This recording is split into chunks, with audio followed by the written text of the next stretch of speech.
ఇంతటి గొప్ప క్రియ చూడడానికి భక్తులందరూ తహతహలాడుతున్నటువంటి సమయం ఇది. జోగిని స్వరూపంలో స్వర్ణలతని అలంకారం చేసి ముఖానికి పసుగు రాసి చక్కటి గొట్టును కొట్టి, అలాగే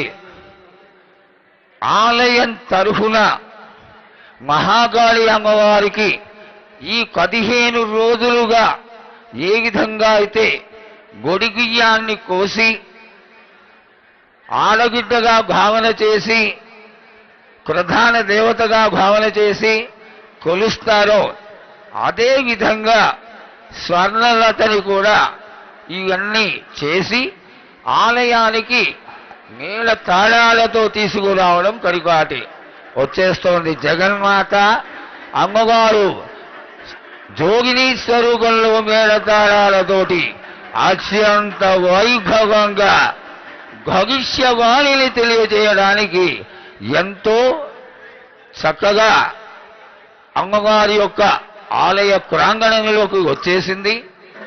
కొద్ది క్షణాలలో ఏది ఏమైనప్పటికీ అమ్మవారి యొక్క రాక ఆనందదాయకమే.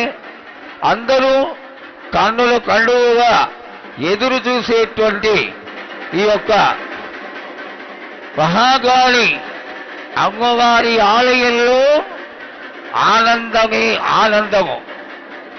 సాగర విధానంలో మంత్రాలు మొదలైపోయినాయి. మంత్రాలు చెబుతూనే ఉన్నారు. మంత్రాలతో పాటు 7 జాతుల వాళ్ళు అందరూ వచ్చి అమ్మ చుట్టూ నిలబడి, ఈ క్రియ చాలా విశేషమైనటువంటిది. వీళ్ళందరూ